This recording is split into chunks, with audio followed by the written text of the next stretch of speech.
I'm Melony Swayze, a global real estate advisor with Gibson Sotheby's based in Metro Boston. I closely advise homebuyers and sellers of all stages of life, guiding them to intelligent, winning decisions. I'm Derek Lumpkins, a real estate investor with a background in community organizing. I also enhance equity and inclusion initiatives at companies and organizations, and I guide leaders through executive coaching. When we get together, we dive into the intersections of culture, class, mindset, and Black freedom. Welcome to the Black Landing Forum, A podcast about Black wealth, power, and land. Hey everyone, look who's together. If you're watching this, you can see that we're actually together in the same place at the same time. We were not AI generated. We were not holograms. We actually are real people together today in Boston, Massachusetts. I have returned. Well, I'm visiting. Melony keeps reminding me that I'm only visiting. I'm not actually returned. This is true. But I'm so giddy that you're here. Good to be here. I'm just delighted that we can be in the same room. It's good to be here. It's good to be here. Good to be here, like here in this moment with, not necessarily here in the city. You've arrived in the midst of so much change.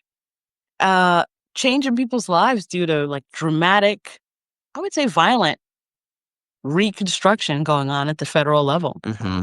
And reconstruction, repression. Repression too. Mm. Yeah.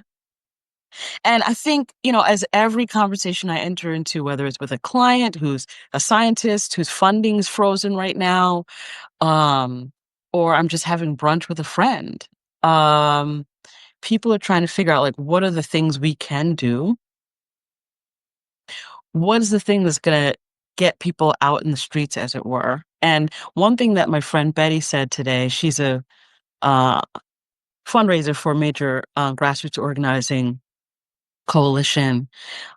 She said what she thinks right now is we're going to see actual development of movements based on community organizing, where there's like a gradual swell happening in all corners. It's not necessarily going to be the showy, everyone out in front of the White House in some major singular protest, but that people are going to be cropping up in their communities, taking action in all forms. And I think what we need right now is dispersed action. And as you were saying at dinner, there's so many people. If you have 200,000 federal workers who've been pushed out of their positions, or who will be over time, that there's bound to be that ripple effect in their communities where people are going to have more time on their hands and they're upset and they're getting organized and mobilized. And we're going to see action taken in all forms. That's the hope. That is the hope right now. So having lived in Europe for a little bit, having lived in Asia for several years, also just watching the news from other parts of the world, I am still kind of surprised that it's taking this long for people to sort of have this groundswell of movement and really trying to, and just getting their voices out there. Because if this were in a lot of other parts of the world, that kind of strike action, that kind of mass protest would have happened. Right. We don't have strike culture, broad strike culture in the U.S. And people suppressed. It's been suppressed, and especially right now, people are stunned. They're just taking stock. Like, is this really happening? Because there's so much change. It's not one big change. It's a continuous rollout, which is intentional, so that every week it's a new landscape. However, this president had said prior to the election, I'm going to do this. He said these things. And so I have heard too many times reports or from other friends who were like, oh, my friend spoke to this person. My friend spoke to that person. I spoke to these people who said, I voted for Trump and he's doing this. That's hurting me, hurting my family, hurting my job. And those people are surprised. And it's kind of like, he said these things and you voted for him and you're surprised. And the problem with things like authoritarianism is that it eats its own. Authoritarianism eats its own in the sense of once you get rid of enough of your enemies, you run out of them. And so then you start looking for loyalty and purity Yeah. amongst the people who are supposed to be Yeah. in your camp. And so when you get to that Yeah. point, you just run out of enemies. That's and so you start to eat your own. And so that's what's already happening. It's on an Yeah. accelerated pace because he Accelerated. hasn't run out of his enemies yet, his quote unquote enemies, but they're beginning to eat their own now. And I don't even want to say he, I would say they. You know, there's a whole coalition of these people who are doing this kind of takeover of our institutions. So, and so the other thing is, how do we hold that group accountable? It's not just about this one person. right. But the other observation I had, so like I said, Yeah. I came out of the tunnel in my lift. The Celtics are on. They're talking about the Celtics, you know, and the streets are empty. And I'm like, is this Whoville?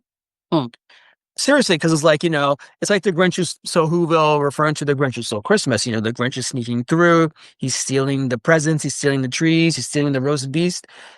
And, you know, he's ready to throw it off the cliff.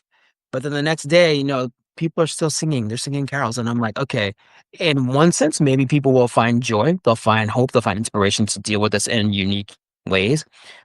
But in another sense, I kind of feel like the singing is just like, oh, I'm just going to listen to sports. I'm going to watch the Academy Awards. I'm going to just, distract myself and hope this goes away. Hope someone else makes it go away. And I'm like, well, in sincerity, I think it's a mishmash of all of it. I can say for myself, you know, it's sometimes easier to just focus on the commitments I have before me because they feel like something I know I can handle. And I think about people with young children. It's a lot to take all of this in and tend to people who depend on you. So, which I believe is intentional. We're meant to feel overwhelmed, bewildered, distracted, fearful, but I also afraid. think it's okay for us to take reprieve, to like pull away and watch something dumb on TV and just goof off, but also find the joy in mobilizing with people to make things happen. So I think it's all of it because we're whole humans and this is a complex, fast changing time. No, you're 100% right. I mean, we know that Martin Luther King Jr. watched Star Trek. I didn't know that. Yes. Oh, for him. So the reason I know this is because when Nichelle Nichols, I think after the first season, she was thinking about quitting the show. So Nichelle Nichols is Lieutenant Uhura. I never watched Star Trek, by the way. But you know who these people are? Vaguely. Okay, she was the black woman who was at the... I figured it was the one. Okay, yeah. So she was ready to leave. She was thinking about leaving the show because she was just kind of like not satisfied. And she met Dr. King at some event, and he's like, "Oh, I love what you're doing on the show. You're really representing black women, black people well." No pressure. Well, not this part of the story, but it's coming. And so she's like, "Oh, well, you know, I was thinking about leaving." And he's like, "No, you've got to stay because you're representing us." Well, there was pressure. Yeah. You know, encouragement. And so she decided to stay. I'm sure there was more thought to it. I'm shortening the story significantly. And she's a legend now. A legend. But to your point, yes, we do need time to step back, reflect, relax, recover before going back out again. It's a cycle. And like to allow ourselves to be fully human. We can't go into some kind of like commando mode. This is not that time. Like we have to be resourcing ourselves continually because we're meant to feel distraught, exhausted, flatlined, and afraid. So connecting this to our subtitle, which is Black Land, Wealth, and Power. Yeah. One of the actions that I'm kind of encouraged by are the beginnings of boycotts, of these like little mini boycotts that are beginning to come up. So I actually looked at Tesla's stock today and it's declined. That's it. Yeah. Over the past year, it's still higher than it was a year ago, year to date. But over the past month, day, week, and month, and I think even 6 months, it's been in decline. It can't be 6 months. It hasn't been that long. That's right. But past month, it's in decline, but it's still higher than it was a year ago today. Yeah. Target as well is also down because there was that boycott of Target. I don't know if these are really boycotts because they weren't organized in quite the same way that we've known boycotts to be. And I don't know that there was an alternative, but people were just not shopping there. I don't know how long those will be sustained. Yeah. But, you know, just seeing how people are using their economic leverage or removing their economic interest from these companies, I think is encouraging. I think so. Because they're only going to respond that way. I feel a little cynical Hmm. and jaded about it, though.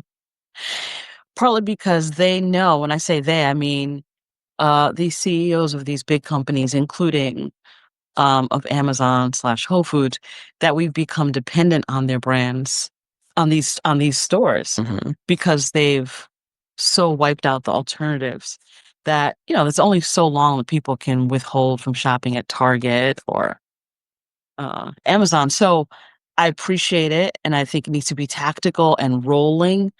But I feel like, I feel like boycotts are gonna have to take all kinds of forms because we have been kind of shoehorned in. I was thinking today, I drive a Tesla, and I've been like, is that the thing to do to move on from this car? And then I'm like, oh, wait, but my phone. Oh, wait, where I shop every week. It's amazing how much we've been closed in with these brands. So, and it's not accidental that the CEOs and founders of these big companies are right in lockstep right now with the current leadership. So, yes, it's therefore that important to boycott, but also like, how do we do this strategically? It's going to take time. I think it has to be. I think, unfortunately, it's going to have to be incremental.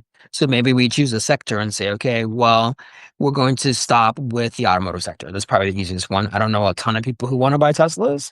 So maybe that might be the first thing. And then it goes on from there to online shopping. So then it's like, okay, we're going to step back from Amazon and do these things. So Amazon also means Whole Foods. It also means a bunch of other things. There might be, might have to think about it in that sort of incremental wave of things so that people have time to adjust, but also those folks who have the ability to backfill in some ways. I don't think they can do it on a national level, but they could do it on a regional level or a state level, or even just a community level. They can backfill with their products, with their supplies, with their expertise, with their ideas. Because that's the other thing about what's happening now is that the marketplace of ideas is being shut down. Yes. So scientists are being so scientists are being sidelined. Even the national, the National Office of Atmosphere and what is NOAA? Oh, NOAA? Yeah. Oh my God, are they coming after NOAA? They've gone after that. They've gone after NOAA. That happened like a week or two ago. So yeah, it's sort of like, they're going after all kinds of things. And so it's kind of like, well, I don't think Joe down the street can tell me the weather, but at least we can do stuff to help prepare each other for, maybe not climate change on a grand scale, but we know it's going to rain in a couple of days. Do we have enough supplies? Do we have enough of the things that? And how do you and what are modes of communication? How do you get the word out? One of the things that you mentioned over dinner that really was a point of reflection for me is in our lifetimes, we haven't been under this kind of dire nationwide condition. Yes, we've had acute moments with climate events, and we've had, a major terrorist attack on U.S. soil, but we didn't live through the tumult of the civil rights movement, and we don't actually know what it's like to organize nationally, but in our lifetime. Yes, and I'm pausing because for some reason, my mind just flashed to the AIDS epidemics in the 80s. So that wasn't our lifetime. That was in our lifetime. And we were too young to be involved. That's but right. I imagine that the elders who are probably now in their 70s is what I would guess. Late 60s to 70s, they did have to organize on a national level. That's right. With just the telephone. That's right. Ooh, come on, Derek. And, they were able to push the federal government. I mean, it took a while to push the president, but they were able to push the federal government in some ways, and also push the hospital. But that was a relatively small contingency, but it did affect a lot of people. Yes, but what you're talking about now is like whole swaths of American society are being impacted. So this is not going to be only affected communities trying to step up and make their voices louder. This is like all kinds of people. Which then, unfortunately, my cynicism, I feel like they must have gamed this out. They must understand that there's going to be a ripple. There's going to be impact from all these people who feel affected. Like, are they planning to put the U.S. in the dark? Like, what? Are they planning to do some kind of a truly violent crackdown? Because people are going to start mobilizing majorly. Majorly. They're counting on fear. I feel like they're counting on fear. People just being too afraid and numbed too down. paralyzed to even speak out. Because what they're doing now, because they could have already had military in the street. They could have already started doing that. Right now, they're using the military to go after the undocumented and even the poorly documented immigrants that can get And out. honestly, some of that is, it's smoke and mirrors, because what they're doing is not very different than what had been happening in the prior administration, both Biden's and Obama's administrations. So they haven't actually really stepped that up like they claim to, because they don't have the resources to. And they're making the government smaller.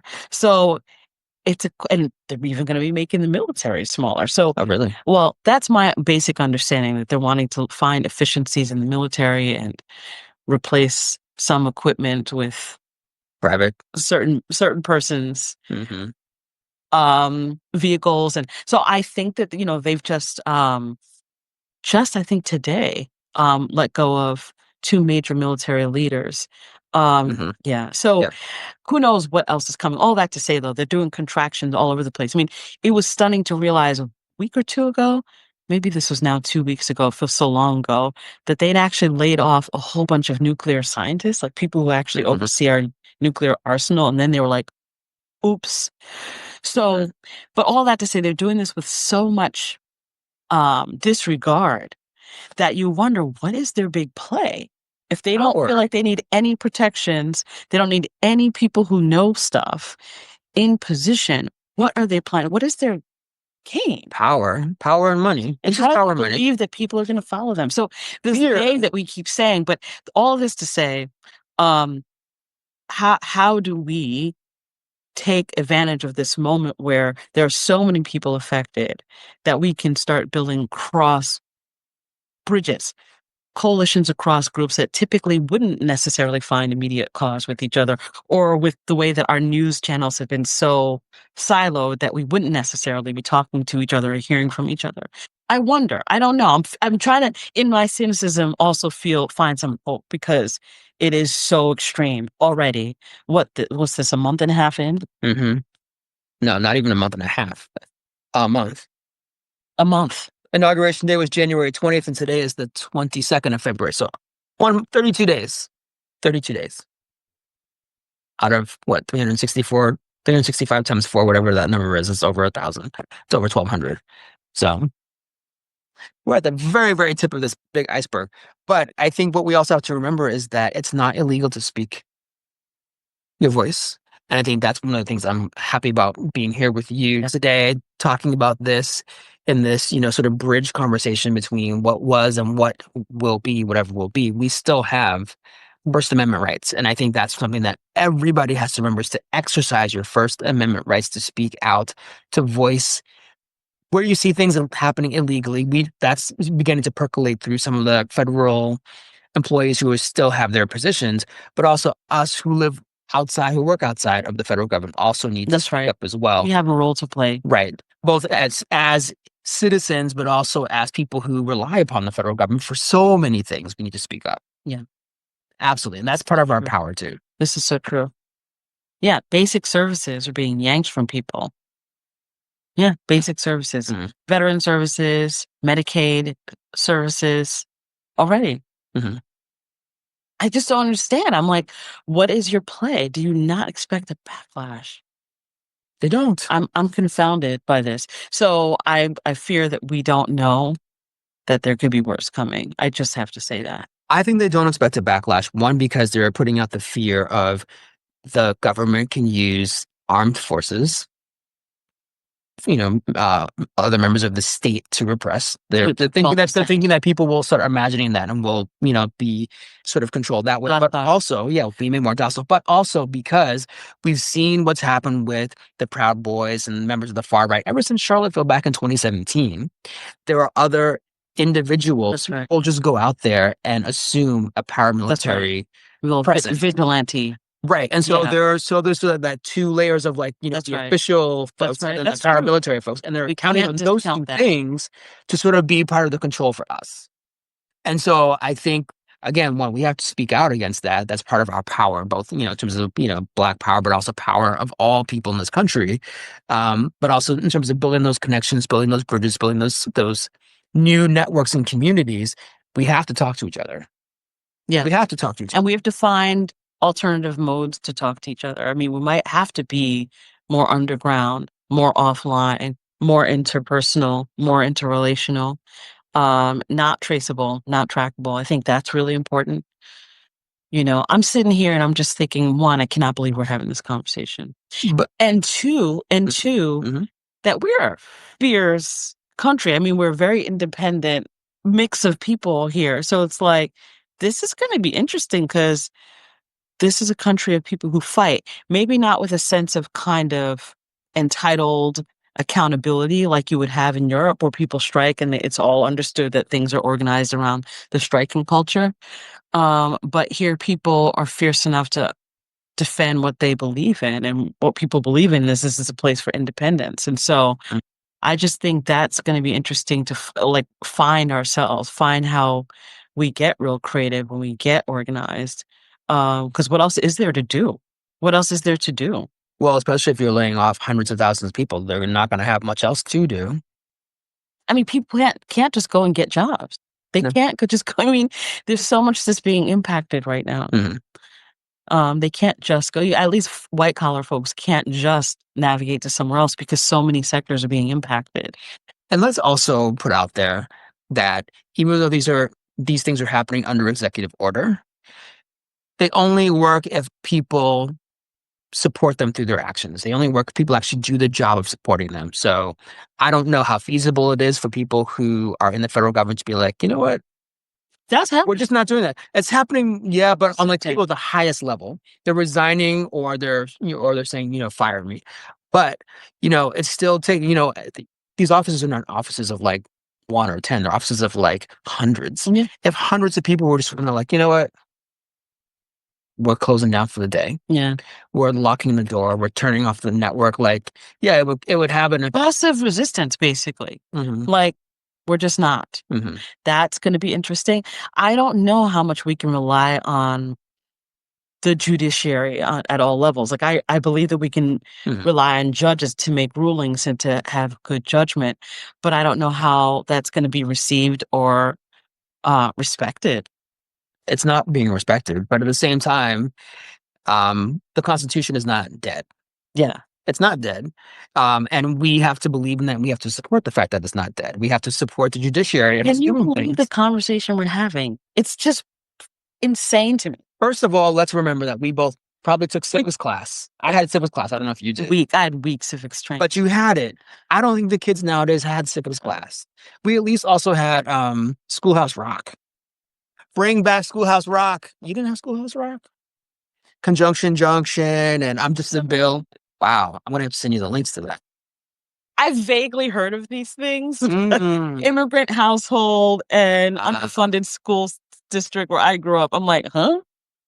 Yeah. I think Schoolhouse Rock is that TV? Yeah, it was like the little commercial breaks. This vaguely sounds familiar. I'm gonna see if I can find those links and send it to you.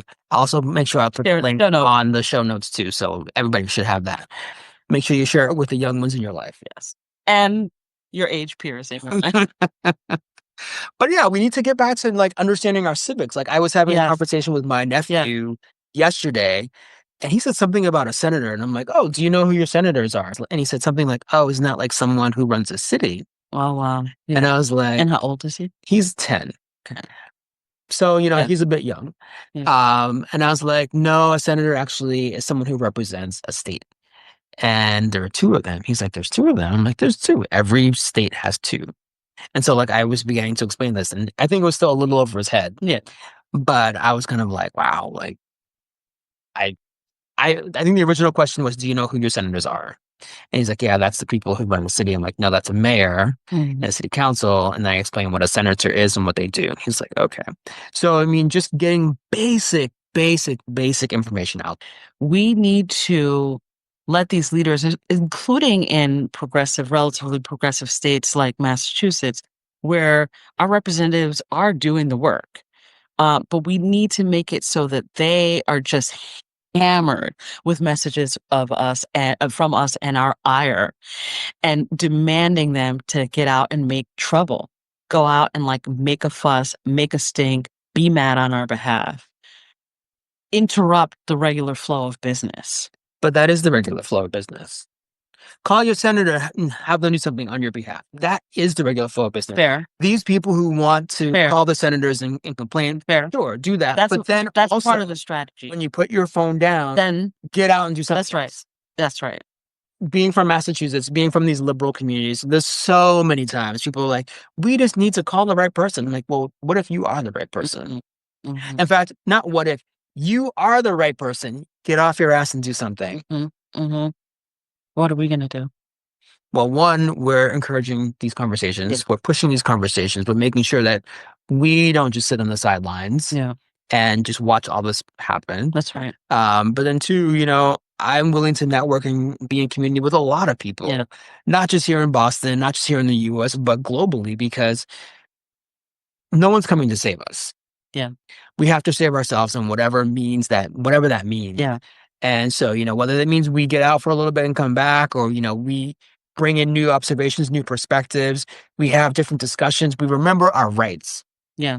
Our First Amendment rights and all the rest. And I also think, though, in remembering our rights, we can't take certain protections for granted in a certain way. Like, sure, legal protections, we can hope that those stay protected. But I mean, like, I remember at the beginning of the pandemic, we were thinking about, emergency kits, like go bags. And I feel that now's a time where we need to be thinking about that. Go bags? Yeah. Or metaphorical go bag. Both. Literal and figurative go bags, like things that you need to have with you in case you need to take off in the night and go help someone, or leave because things are getting heated in your community. I mean, I don't know, but I can let my imagination roll, because I keep wondering what's coming. And I think about what's playing out with countries that have been in war and where our current leadership is sticking their finger in. There could be a new war that breaks out from everything that's in play right now. There's always war. I mean, one that involves this country. I just guess I don't assume that we're as protected as we've been in our lifetime, aside from the World Trade Center attacks. So I'm not really sure where you're going. What I'm saying is, with all the trouble, all the dust up that could come from just things that our current president has said, even in the first month, there could be retaliatory actions. There could be From external. From external, from individual actors, from state actors, in such a way that we find ourselves in some kind of military response. And it could even be on our soil. I just wonder about these things, because we're so especially aware. One of the things that most upsets me about, I'm not somebody who's like, we need big government, but these roles exist for reasons. A lot of these leadership positions exist because people are lifelong trained specialists in security, for example, and climate response. And so it's global news that we're shedding our government. It's global news that people who know how to respond to emergencies are getting booted, ousted. That leaves us open to attack, I guess, is all I'm saying. I don't think any country has to do anything. They can just wait for nature to take its course. Because we know there's going to be a couple of major hurricanes. There'll be some more forest fires. There might be an earthquake here or there. We know that those are all coming. And at the same time, this administration is saying floods in Kentucky now. And I saw something somewhere today that showed that somewhere in Detroit, there was a flood. And then that froze up to the top of the door handle, wherever it is. It was frozen solid. It's like something out of a Hollywood movie for the entire street. And so if we're seeing this in pockets right now, so pockets, a little bit in Kentucky where there's flooding, and then that flooding plus the freeze in Detroit, who knows what else is happening in other parts of the country. I mean, this is also post fires in LA. And our emergency disaster response is being compromised. Right. So no country needs to attack us. We're disintegrating from within. And again, it's going to take Yeah. communities of fighting. people supporting each other Yeah. and also fighting for the resources that they deserve. Because that's the other thing. Yeah. Like, you want to cut government. Show me the receipts. Where's this money going? Like, what are we getting for this? And I know that's probably the wrong attitude to take, but it's like, don't tell me you're doing these things and then you don't give. Oh no, they're actually not creating efficiency. They're creating waste. If you think about USAID, there's so much money that's been wasted. NIH funding, so much that's wasted for like years of effort, years of rollout that's been put on pause. So Also with the USAID, the food that's just sitting in warehouses is rotting. God. There's food, there's all kinds of medical care. Yep. And as another friend of mine was just saying today, there's also just aid that goes to farmers. So like farmers who are actually feeding whole regions around the world rely on supports from USAID. So this is a big It's all big. It's all big. It's not just here on our soil, on our turf. This is having ripple effects around the world. But we, at the end of the day, are responsible because we collectively, as a country, we voted for this. We put this in power. Put this in play. We didn't question it. So we are responsible for this. And, the folks who are not getting their medical supplies in, Kenya, or not getting their food in Thailand or wherever, they didn't do anything wrong. It's on us. And so again, because this is on us, whether you voted for this administration or not, it's our responsibility to take care of it. It's our bill to pay. So, what can we say that's, I don't know, inspired, hopeful? Good question. I don't know that I'm there yet. Yeah. Right now, I'm just sitting in not quite the disbelief, but the disappointment that we're not a strike culture and we're not seeing. And I don't even want to blame winter. I don't want to say, oh, because it's winter, it's cold. Because we know back in 2017, that's right, we saw mass protests all the time.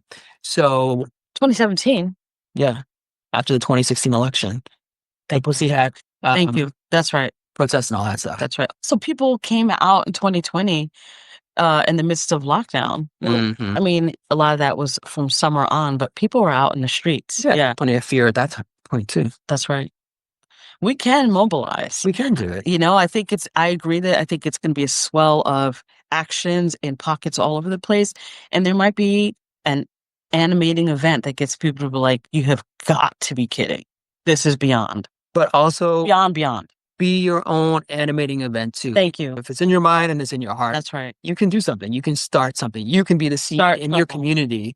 Start trouble, start thinking, start conversation, start something. That's right. Don't just let it happen to you.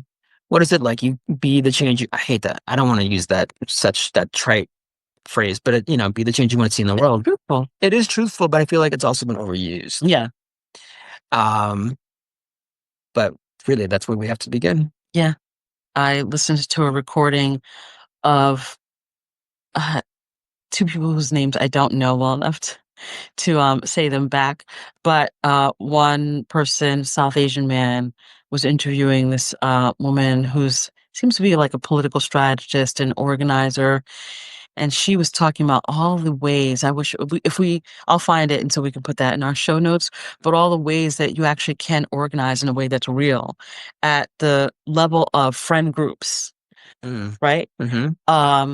And street level and neighborhood level, getting together with people or people you find common cause within your community and actually building coalitions that way and just taking actions, whether it's, taking over billboards or wearing a certain t-shirt that has a message on it. And like as a group, you all wear that t-shirt every day, doing things that actually break the silence, that break the feeling of numbness, because we're actually not collectively numb. We're going to go in cycles where each of us needs to take a breather, but we actually aren't numb. And so we don't want to buy into that specter that, whoa, we're just all bewildered. So there are ways to actually do organizing where you are calling elected officials, but you're also checking in on neighbors. You're getting people together and creating art projects, getting out into the streets. So we'll share. Maybe what we could do is listen to parts of that and like pull out a few things that resonate with us and then share that. Yeah. And I would also add, read the book 1984. I read it I never read 1984. I read it just a few years ago. I read it, I think, just before the pandemic or during the pandemic when we just had all this time. And maybe it was back in 2018 or something. It was right around that time between 2018 and 2020. And I had never read it before. I'd never seen the movie. But when I read the book, I was like, wow, I could actually see this happening. So if this at the same time was Trump part one, if this continues, I could see this becoming a thing. And I was so relieved that at the time that Biden became president. I was like, okay, good. We're not necessarily going to follow the trajectory of this, but now I see that we actually are moving in that trajectory. I also read Brave New World. I tried to. I couldn't finish it. I don't think I know of this. Sorry. For me, it was a little bit boring. It was a little bit dry. But it was also very similar in the sense that both books talk about wrongthink. They don't say it in quite those terms, but there's wrongthink and how wrongthink is punishable. And in one of the books, it's illegal. And I feel like that's where they're trying to convince us we're going. If you think wrong, then you are wrong. Or if you think wrong, then it is illegal. Because there were a couple of senators who wanted to have AOC arrested because she was putting out these videos saying, these are your rights. Exercise your rights. Yeah. It's funny because I literally was thinking of AOC when you talked about think wrong.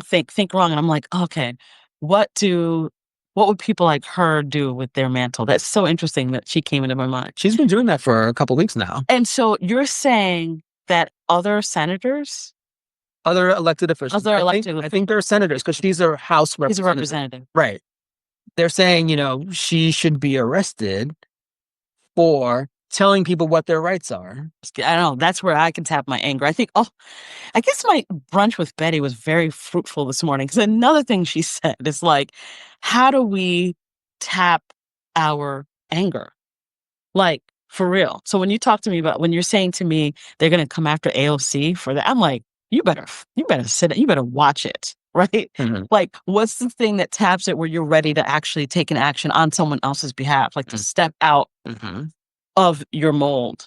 Yeah. Like it's actually a good, important time to be in touch with your rage, with your anger, with your righteous upset. Yeah. Another thing she said is, I wish John Lewis was still here. But the thing is, he is still here. Like those traditions are in us. Those of us in our generation didn't get to enact them, but this is our time. We know enough. And, we've been comfortable in certain ways. We've been protected in a lot of ways. But we've got that fight. So this kind of broad-based big thing is like a little bit hard to figure out a specific way to react to, but there are going to be direct moments where we can intervene, where we can interject, and we need to be ready to do that. And we don't have to boil the ocean either. So even though, for example, you and I are aware of all the things we talked about. Ironically, the ocean is boiling. Let's not go there right now. I just was that can be for another episode. Yeah. But we just listed a whole litany of things, but our expertise lies somewhere else. That's right. So we can be focused on those things. That's right. Because there'll be other people who have all the expertise that fill in all the multiplicity of things that need to be filled in across the spectrum. Yes. Of what's going on. Yes. So this is true. Let's be aware. Let's communicate. Let's build community, but also be focused and be focused and allow people lean on other people's strengths. Allow people to do what they do the best and share your strength as well. Yeah, I like that a lot. That's a lovely way to wrap our conversation, Derek. Thank you. Yeah. All right. Yeah. Okay, folks. So that's where we are. We hope you're doing well. We really do. And we hope that wherever you are and whatever you're doing, you have that community, you're building that community, you're finding that community. Stay close to your people. And that we continue building this community together because we're all in this together and we get out of this together as well. And we will have some new guests coming soon. But in the meantime, send us your feedback, send us your questions, because again, we thrive off of that. And we will see you on the next episode of the Black Lining Forum. Take care.